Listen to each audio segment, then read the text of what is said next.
नमस्कार, स्वागत है आपका आज के एक और वीडियो में। आज की इस वीडियो में हम लाए हैं क्लास 12th हिंदी चैप्टर 2 का 2 इम्पोर्टेंट एक्सप्लेशन यानी व्याख्याएं, जो दोनों है बहुत इंपॉर्टेंट हैं। आप व्याख्याएं का अलग नोट्स बना लें, क्योंकि ये 5 या 10 नंबर में एक क्वेश्चन हमेशा देता है बोर्ड एग्जाम में, और इसे आप इम्पोर्टेंट समझे। हफ्ता में या 2 हफ्ता में इस क्वेश्चन को रिवीजन जरूर कर लेंगे। तो चलिए वीडियो को आगे बढ़ाते हैं और आपको आसान भाषा में एक्सप्लेशन करते हैं यानी समझाते हैं।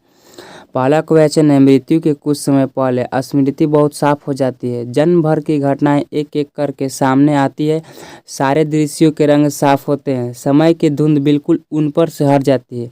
यानी इस व्याख्या का अर्थ आपको बताना है कि ये क्वेश्चन कह क्या रहा है। तो चलिए वीडियो को आगे बढ़ाकर आपको समझाते हैं।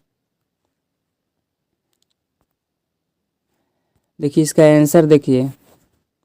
उत्तर, प्रसंग और व्याख्याएं अलग होता है। देखिए ये प्रसंग है। प्रस्तुत गद्यांश हिंदी साहित्य की प्रसिद्ध कहानी चंद्रधर शर्मा गुलेरी द्वारा रचित है। यानी देखिए अगर ऐसा आपको क्वेश्चन दे दिया, मान लीजिए कोई व्याख्या है उसमें से दे दिया कि ये प्रसंग और व्याख्याएं छाटे, तो आपको याद रखिएगा प्रसंग में हमेशा लेखक के नाम या चैप्टर के नाम या किस कहाँ से लिया गया है, किस साहित्य से, वही बताना है आपको। याद रखिएगा, ये नोट पॉइंट है। प्रस्तुत गद्यांश हिंदी साहित्य के प्रसिद्ध कहानीकार चंद्रधर शर्मा गुलेरी द्वारा रचित है। चंद्रधर शर्मा गुलेरी द्वारा रचित है, रचित है, मिटा रहे थे।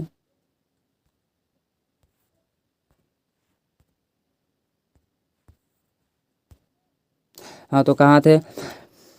चंद्रधर शर्मा द्वारा रचित है। इस अमर कहानी में उसने कहा था अवतरित है, यानी कहानी का प्रमुख पात्र लाना सिंह युद्ध के क्षेत्र में गंभीर रूप से घायल हो गया था।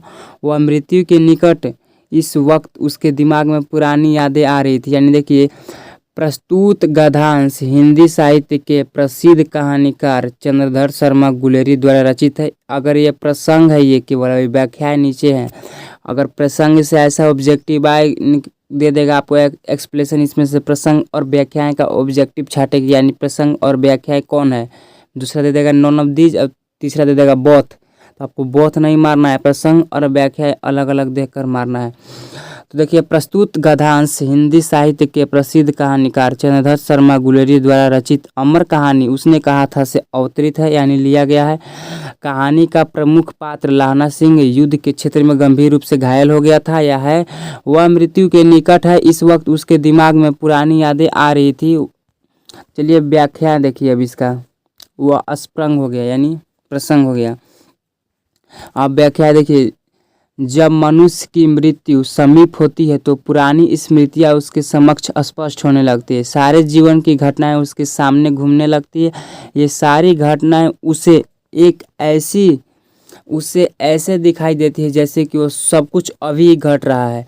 यानी जब मृत्यु के निकट आ गया लाना सिंह के, तो उसकी पुरानी यादें स्पष्ट होने लगती है। सारे जीवन की घटनाएं, जो काम किए हैं या जो घटना घटा है, सुख दुख मारपीट, वो सब सामने आने लगती है, याद आने लगती है। ये सारी घटनाएं उसे ऐसे दिखाई देती है जैसे कुछ अभी घटित हो। जैसे मान लीजिए आप जैसे उस अवस्था में पहुंचेगा तो आपको भी याद आ सकता है।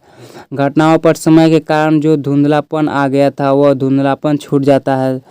तब सब कुछ स्पष्ट हो जाता है, तब सब कुछ स्पष्ट नज़र आने लगता है।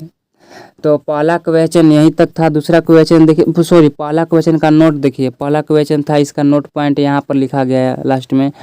मृत्यु के समय स्मृति साफ और स्पष्ट हो जाती है, पहला ये नोट है।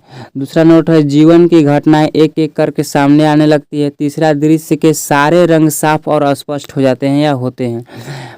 चौथा है नोट पॉइंट, समय की धुंध स्मृतियों से हट जाती है। समय की जो धुंध थी वो स्मृतियों से हट जाती है। दूसरा क्वेश्चन है, अब के हाड़ में यह आम खूब फलेगा। चाचा भतीजा दोनों यही बैठकर आम खाना है। जितना बड़ा भतीजा है उतना ही यह आम है। जिस महीने उसका जन्म हुआ था उसी महीने मैं इस पेड़ को लगाया हूँ। इसका भी स्पष्ट करें। देखिए क्वेश्चन का अर्थ समझिए। अब के हाल में यह आम खूब फलेगा। अब आपको हाल का मतलब नहीं मालूम है तो वीडियो में आगे जानिएगा। चाचा भतीजा दोनों यहीं बैठकर आम खाना, यहीं बैठकर आम खाना यानी आम के पेड़ के नीचे। जितने बड़ा भतीजा है उतना ही आम, यानी दोनों को एक ही समय पर, जिस समय ये जन्मा था भतीजा उसी समय वो आम को लगाया था लाना सिंह। जिस महीने उसका जन्म हुआ था उसी महीने मैंने लगाया है इसे। तो चलिए इसका आंसर को जानते हैं। लाना सिंह युद्ध में बुरी तरीके से जख्मी हो गया था। उसकी मृत्यु निकट है। इस वक्त अतीत से स्मृतियां उसके मस्तिष्क में घूम रही थी, यानी इर्द गिर्द उसके घूम रही थी पुरानी यादें। अपने मित्र हजारा सिंह की रक्षा करते हेतु उसकी पत्नी को उसने वचन दिया था कि अपने अंतिम क्षण में वह वजीरा सिंह से कह रहा है, यानी वह अंतिम क्षण में, वो अपने जीवन के अंतिम क्षण में वजीरा सिंह से कह रहा है कि बस अब के आषाढ़ महीने में यह आम खूब फलेगा।